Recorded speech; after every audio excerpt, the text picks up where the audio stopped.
Hindi naman kasi siya yung inirita kong kanina, mami. At puro lang ako. Aray. Hindi naman talaga siya inirita ko. Si Kuya Mat pa nga mas malaki yung irit sa kanya. Eh, kala niya kasi siya eh. Di paliwanag mo sa kanya. Ako na naman yung kakanin niya. Kaya nga dahil lang sa damit, kakanin niya ako. Maliit na bagay lang yun. Yung palaki. Oo nga eh, hindi nga lang ng bagay. Tapos Oh, sige. Sorry ka na, Ninya. Sumpagin ko dalawang Eh kanina akala mo kasi parang hindi naman ikaw yung biniro namin. Si Kuya Mat pa yung nagbiro sa'yo. Sorry na nga eh. Okay? Promise Ikaw, mami, mag-sorry ka. Oh, sorry. Sorry na ha. Nag-decide si Nina na magsuot ng green for the day. By coincidence, naka-green din pala ang ibang housemates. Di alam ni Nina, ito ang pagsisimula ng away niya with her best friend. Pink one of them, pero green din. Dapat wala na nag-green. Asan ka ka? Saan? Wala akong block. Kaya naman ko. Uy, isa lang itim kong dala. Oy, Bam, bakit bad trip ka? Hindi naman kasi siya yung inirita kong kanina, mami. At puro lang ako. Aray. Hindi naman talaga siya inirita ko. Si Kuya Mat pa nga mas malaki yung irit sa kanya. Eh, kala niya kasi siya eh. Di paliwanag mo sa kanya. Ako na naman yung kakanin niya. Kaya nga dahil lang sa damit, kakanin niya ako. Maliit na bagay lang yun. Yung palaki. Oo nga eh, hindi nga lang ng bagay. Tapos Oh, sige. Sorry ka na, Ninya. Sumpagin ko dalawang Eh kanina akala mo kasi parang hindi naman ikaw yung biniro namin. Si Kuya Mat pa yung nagbiro sa'yo. Sorry na nga eh. Okay? Promise Ikaw, ha. mami, mag-sorry ka. Oh, sorry.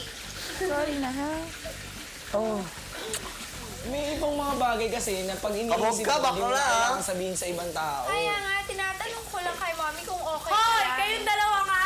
Okay lang kayo, ba? away kayo ng away. Nag-hug na kayo kanina, di ba? Nag-sorry na Ay, kayo. mami, tinatanong ko lang. Mamaling ko ang sarili ko. Ano masama doon?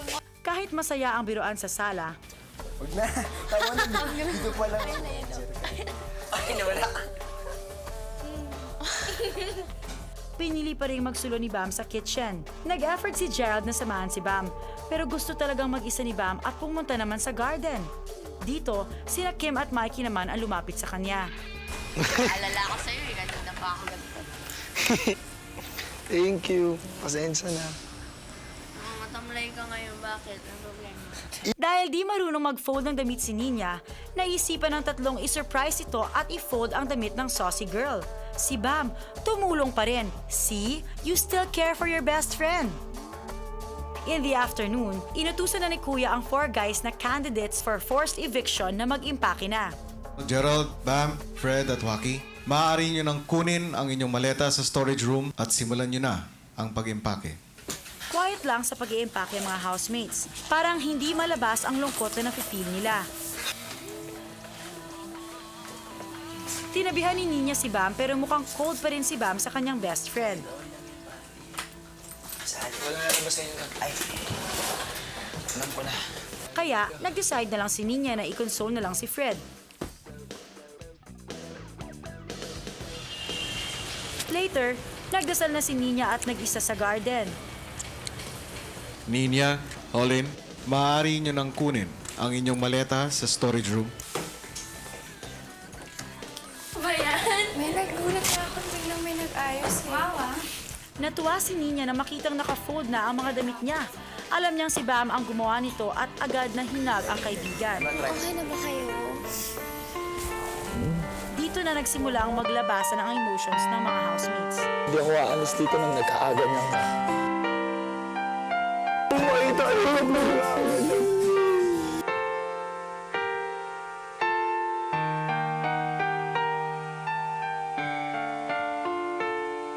Huwag kayong umiyak. Lalabas tayo lahat dito masaya.